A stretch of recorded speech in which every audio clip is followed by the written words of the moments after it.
Again, by analogy, we often use the mirror to illustrate this point. You have on your planet the idea of physical mirrors in which you can see your physical reflection.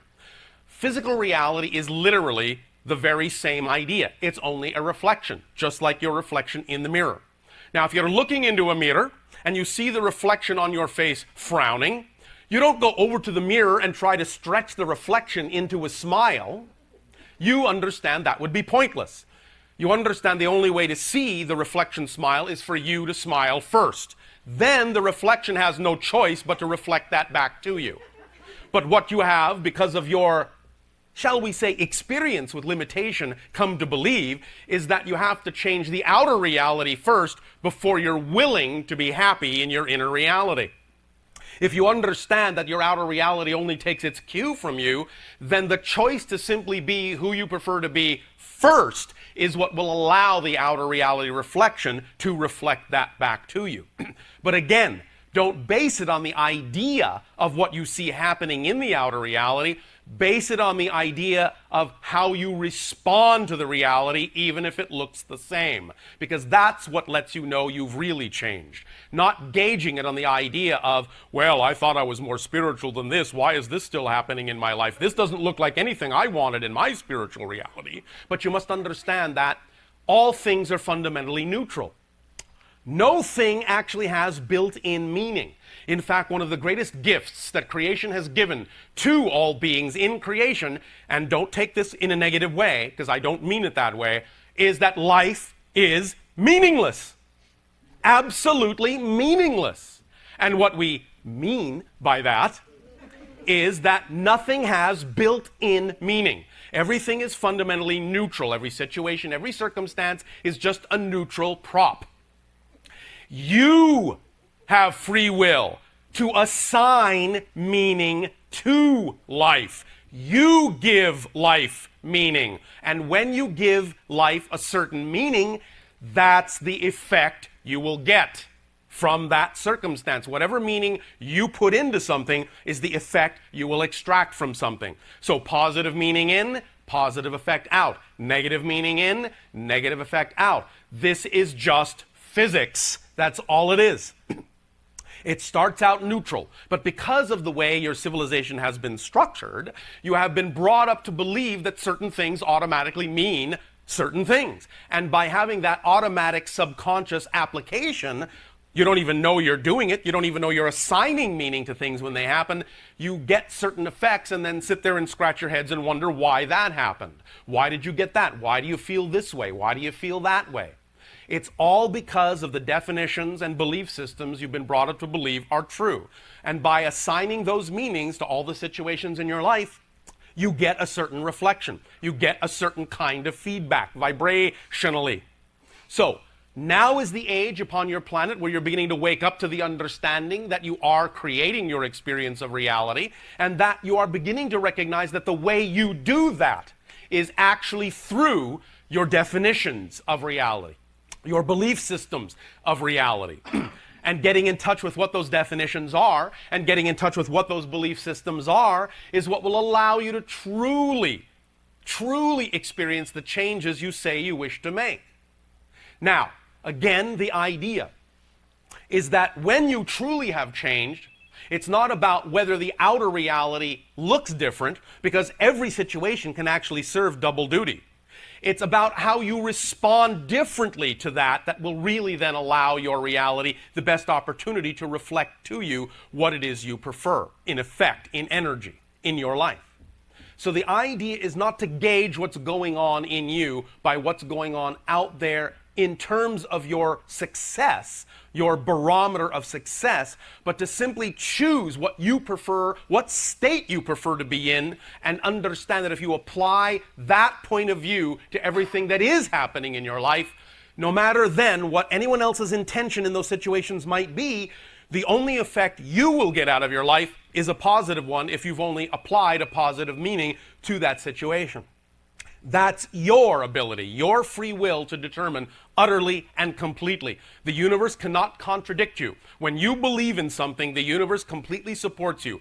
Absolutely always has, absolutely always will. There is never a moment you are not supported. But Bashar, I feel unsupported. Yes, I know. But you see, then, if you have a belief that you cannot be supported, the universe is supporting you in your lack of belief that you can be supported. That's the paradox. That's what you want to get a hold of. That's what you want to focus on, is the power of the paradox in the situation. First, you have to understand you are always supported. Believe me, if you just look at it logically, if you were not completely, utterly, and always continuously and constantly supported, you wouldn't exist. So, if you exist, you're being supported. The question is not, are you being supported? The question is, what are you being supported in? You will always be supported by the universe in your strongest belief, because you have been given free will, and the universe takes its cue from you. Utterly. If you want to believe in lack, I support you in your belief. Have all the lack you want. That's how it works. But if you believe in abundance, the universe will not contradict you. It will support you as easily and effortlessly in the idea of your belief in abundance and creativity and love, as equally as it has supported you in any belief you may have had in the idea of lack and struggle and self-doubt. You see, this is the ultimate paradox. You are unconditionally supported, unconditionally loved, unconditionally. You are so unconditionally loved, you are even allowed to believe you are not unconditionally loved. That's how unconditionally loved you are. All that is loves you so much, it will still allow you to believe you are not loved if that's what's important for you to experience. It loves you that much, unconditionally. Look it up in your own dictionaries. It means without condition of any kind whatsoever. Bless you. Now, the reason we are discussing again these ideas, these concepts, is because as you change your frequency, as you expand your understanding of what reality experience can be, as we said, you open up to the possibility that there are other aspects of creation, other beings, other civilizations, other consciousnesses. And as you open up any idea, any desire at all to communicate with them, each will respond according to kind and according to what best serves the entire interaction. Now, yes. Of course, there are beings, many on your own planet, that certainly don't have the idea of high regard for others, that certainly are what you might call negatively oriented. However, you don't really need to worry about that so much in the idea of contacting other beings from other civilizations, because those that have the capability in that sense of communicating you generally in this way will already have created a vibration within themselves that will be that which will only respond to that which will serve the best of all concerned. And only by being afraid of inviting in beings that will conquer you will you actually put yourself in a reality where you might have that experience. Although, again, it is unlikely. Because the idea of domination, the idea of conquering others, is a kind of vibration that is not very conducive to creating a link and a bridge to other civilizations, because we each actually exist in a completely different reality, in a completely different parallel universe. And those that are of a vibration to dominate may co-create with another civilization the idea of dominating them, and a civilization may create an idea of being dominated. but they exist in realities that don't consider the kinds of things you are considering now in your reality. That you are aware of and desirous of spiritual enlightenment. That you are aware of and desirous of consciousness awakening, in and of itself creates a frequency that makes it highly unlikely you will be vibrating at the same level as anyone who would want to create the idea of negativity and domination. So if you will put those ideas aside as belonging to another reality that has nothing to do with you, and recognize that you are always in control of what you experience in your reality, and that we are here by invitation only, and if you tell us to go, we are gone. Gone. Because we respect you.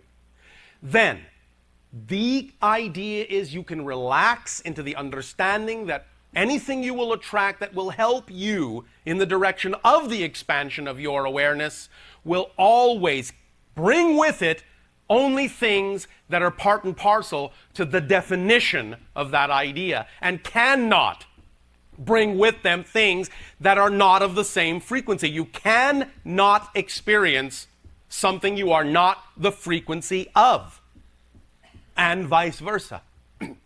So the more you rise above the idea of fear, the less you create the opportunity for interacting with something that would feed off of that fear. That's, again, just simple physics. That's really all it is.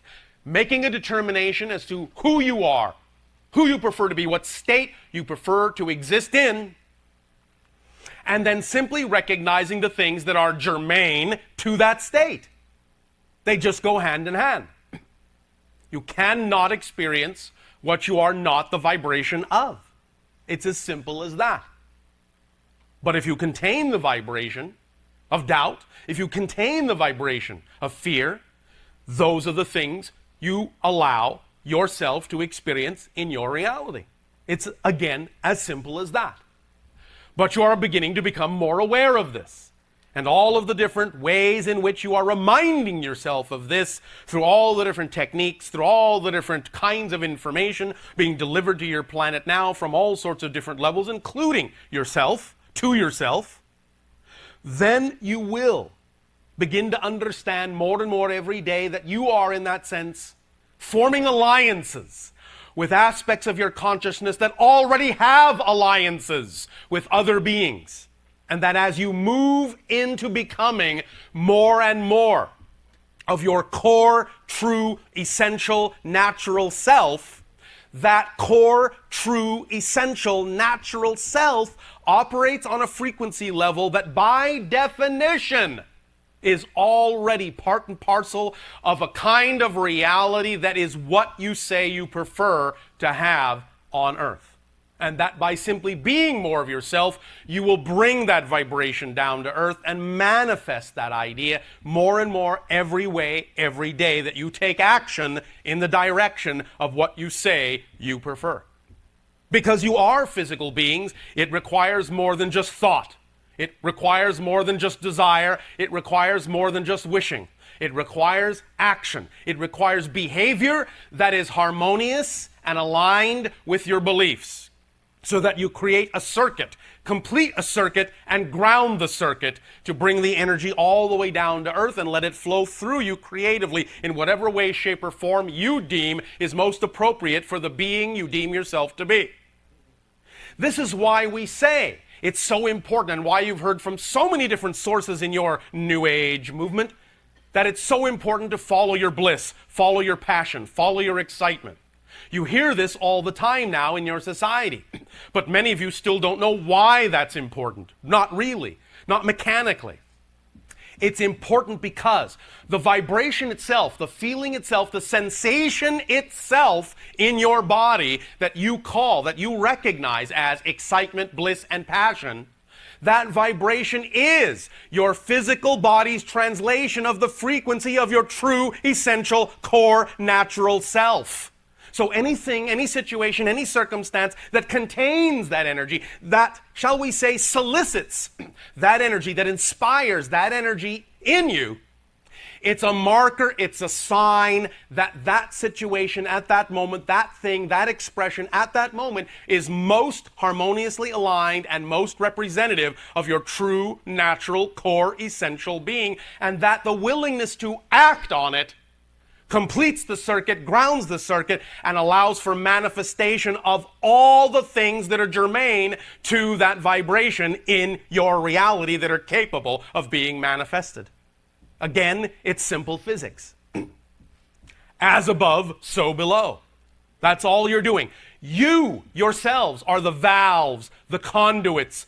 You yourselves are the links and the bridges from your higher template, non-physical selves to your physical reality. It is through your actions, through your thoughts, through your desires, through your feelings that you bring together a whole idea, a whole concept, a whole vibration, and ground it, anchor it, manifest it in your reality a bit more every day, in every way that you can.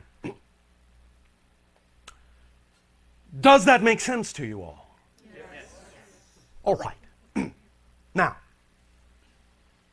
as you progress in this idea of becoming more and more and more of the vibration of your true selves, you create a vibrational reality that makes it more and more and more conducive for others who are also operating that way as their true selves to interact with you, such as our civilization, other civilizations, and so forth. Now again, please understand, when we speak of ourselves that way, we are not in any way, shape, or form saying we are better than you.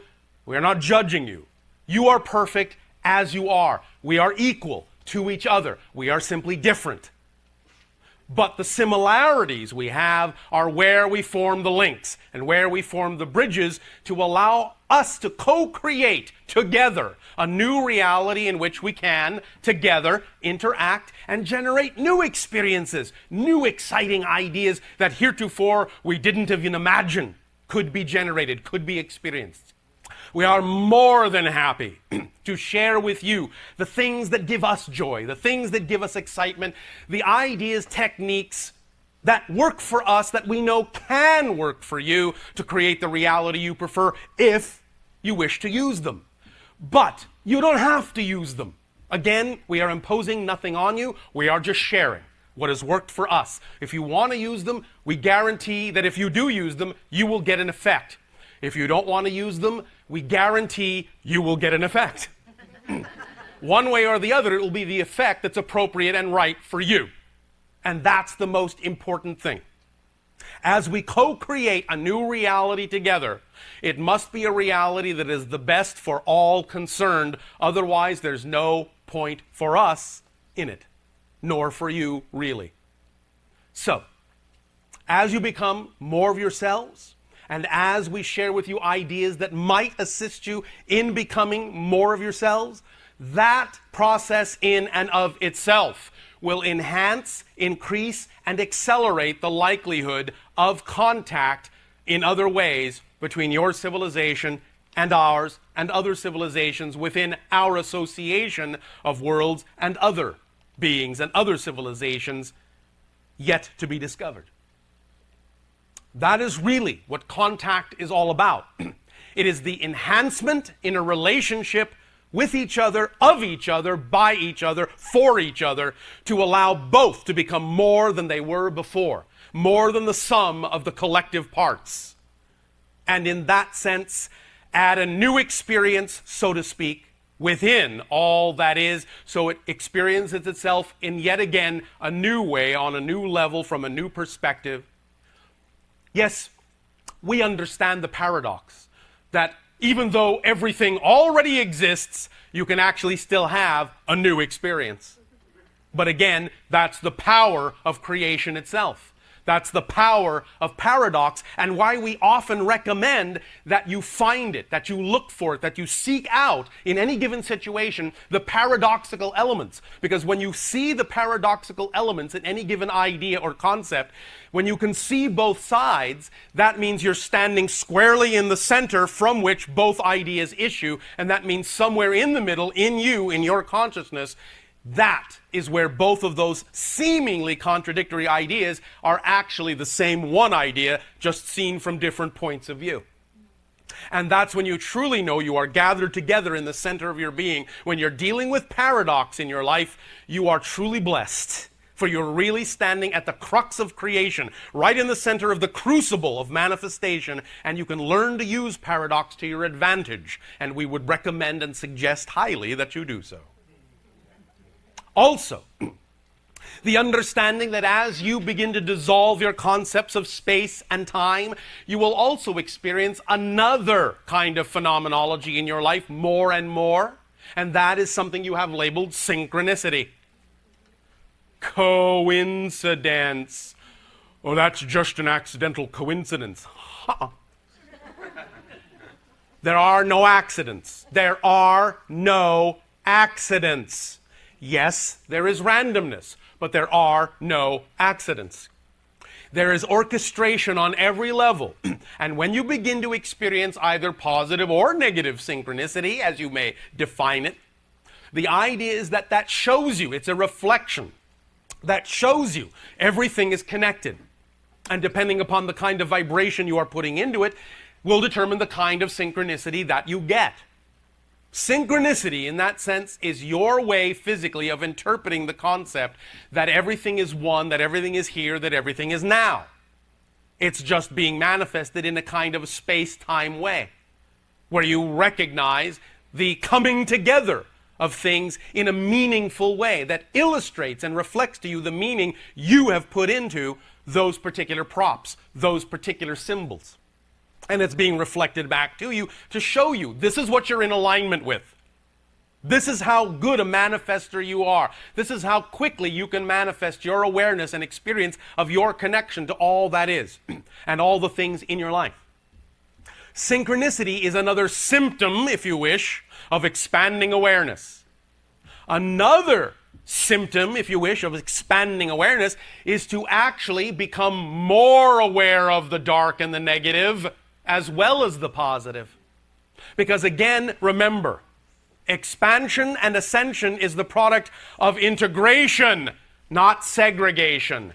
You don't leave things behind when you advance, when you grow, when you expand, when you ascend. You take everything with you in a new way. And so to do that, you actually have to become more aware of the darkness, equally aware of the darkness as you are of the light. Again, we hear many people in your so-called New Age or spiritual age movement complaining that because they think they are so spiritually advanced, the idea of experiencing in their lives or being aware of negativity should be going away. No, just the opposite. The more aware you become, the more aware you become of everything. And that's the idea of integration, is that you're able to understand how to be aware of everything, but how to, in a relationship with it, become neutral toward it all. So that you can then choose what you prefer without devaluing what you don't. Recognizing that you prefer one thing over another is not a negative judgment. It's an observation, a neutral observation of simply recognizing something that is of a vibration that is more harmoniously aligned with the vibration of your true core essential being. That's a recognition. That's fine.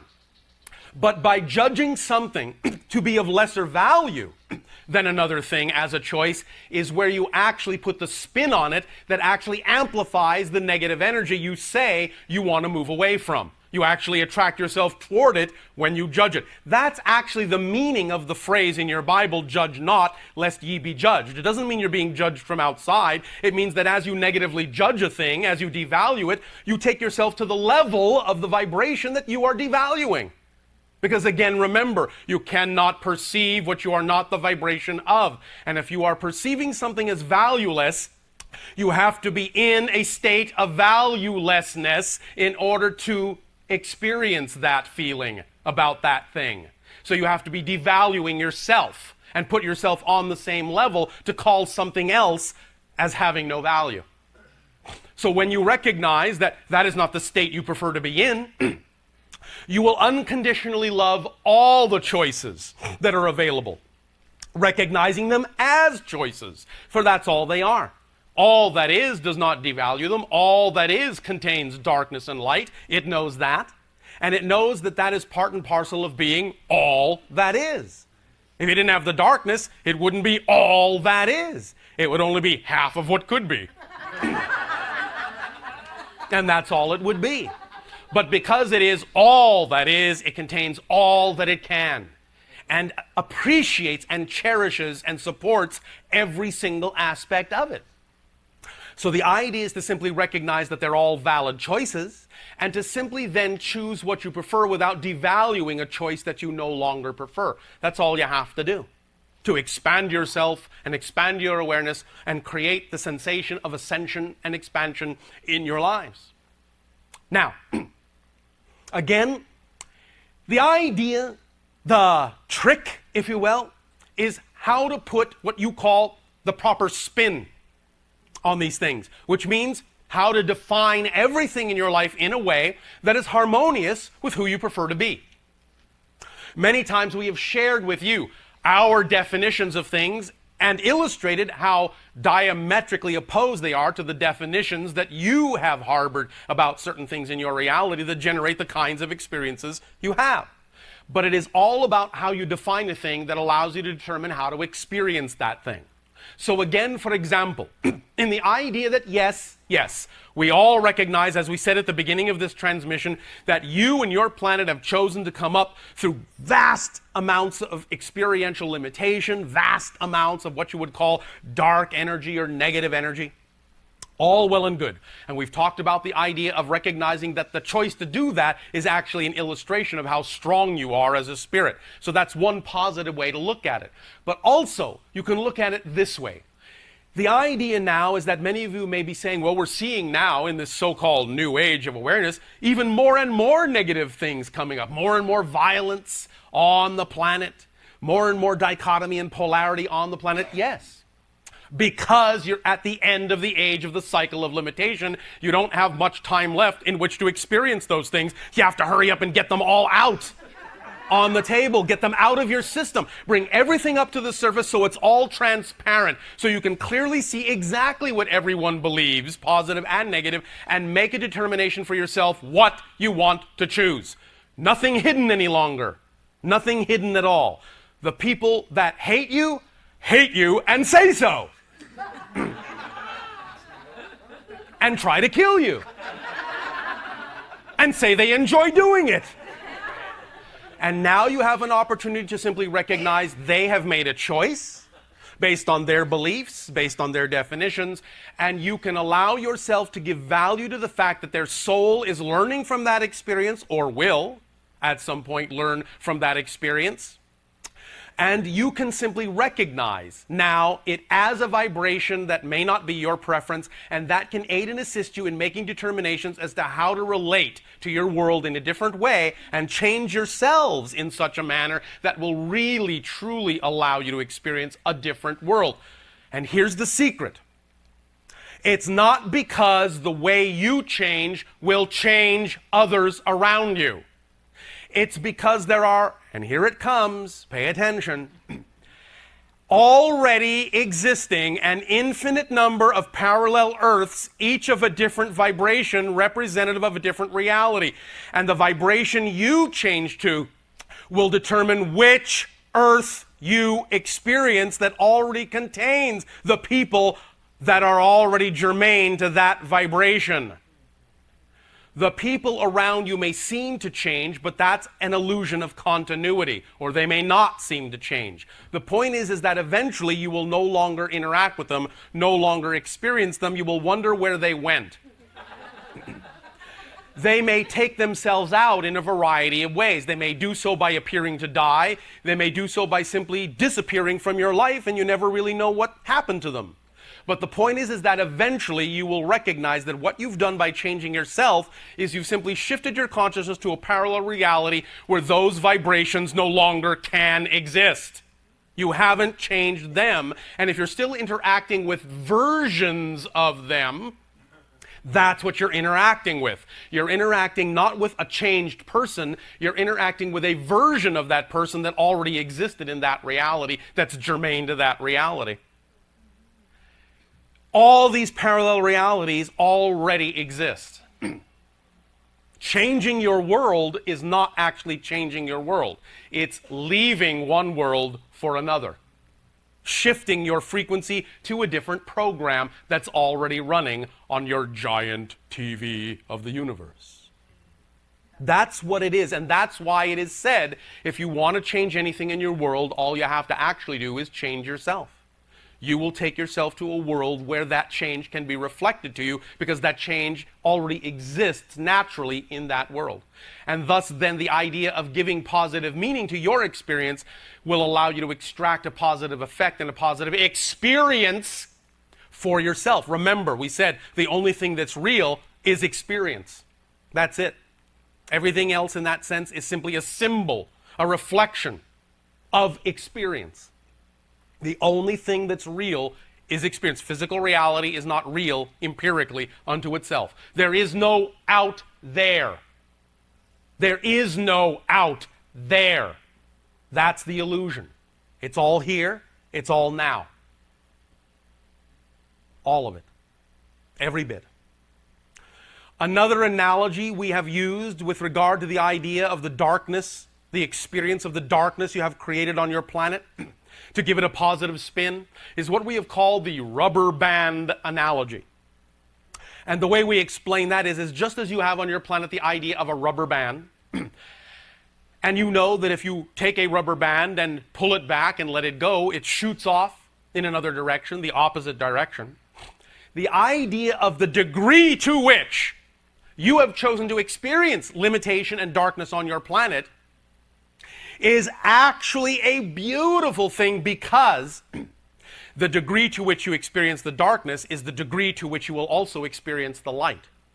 The rubber band analogy is that the farther back you pull the rubber band into the darkness, when you finally decide to let go, that's how much farther and faster it will shoot on the other side.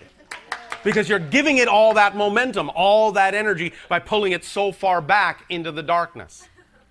So when you do reach critical mass and you do cross the threshold and you do finally let go after straining for so long to hold it back here in the darkness, it will shoot very quickly onto the other side and go that much further into the light.